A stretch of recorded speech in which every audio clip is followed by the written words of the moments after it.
Iran के supreme leader समेत पूरी आर्मी कमांड खत्म कर अमेरिकी राष्ट्रपति डोनाल्ड ट्रंप ने सोचा था कि 2026 में वर्ल्ड ऑर्डर यानी कि दुनिया का पावर बैलेंस अपने नाम कर लेंगे।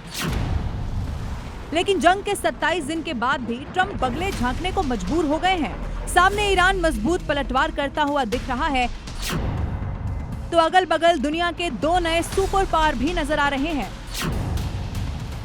ट्रंप के अगल में रूसी राष्ट्रपति पुतिन नजर आ रहे हैं, तो बगल में चीन के राष्ट्रपति शी जिनपिंग। अब सीन समझिए। ट्रंप को अच्छी तरह से मालूम है कि पुतिन और जिनपिंग ईरान के पारंपरिक सहयोगी हैं और अमेरिकी हमलों की निंदा आलोचना कर चुके हैं। बल्कि यूं कहिए कि ट्रंप को उनकी खुफिया एजेंसियां यहां तक बता चुकी हैं कि चीन और रूस इस जंग में ईरान को मॉरल सपोर्ट के साथ हथियार और इंटेलिजेंस इनपुट भी मुहैया करा रहे हैं। तो फिर सवाल ये है कि पुतिन जिनपिंग ईरान के दोस्त, ट्रंप फिर भी हैंडशेक के लिए बेचैन। ये कोई कयास नहीं है, बल्कि चीन से हाथ मिलाने को बेचैनी व्हाइट हाउस और ट्रंप के सोशल मीडिया पोस्ट में दिखती है।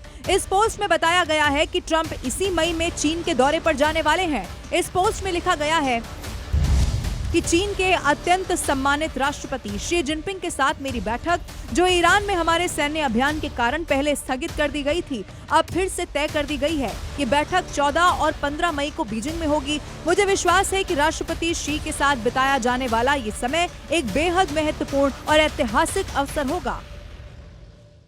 डोनाल्ड ट्रंप का ये फैसला इसीलिए अहम है क्योंकि ईरान पर हमले के बाद पूरा मिडिल ईस्ट युद्ध की आग में जल रहा है। ईरान पलटवार से भी ये साफ है कि ये जंग अमेरिका की आशंका से भी लंबी खिंच सकती है। इसीलिए ट्रंप बेचैन है।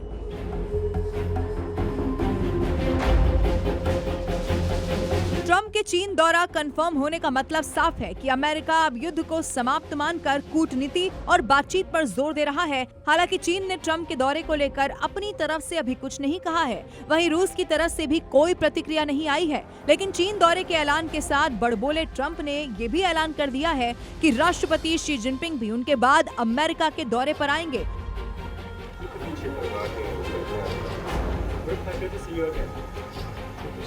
तो आखिर चीन से अमेरिका की जबरन गलबहियां क्या मैसेज दे रही है?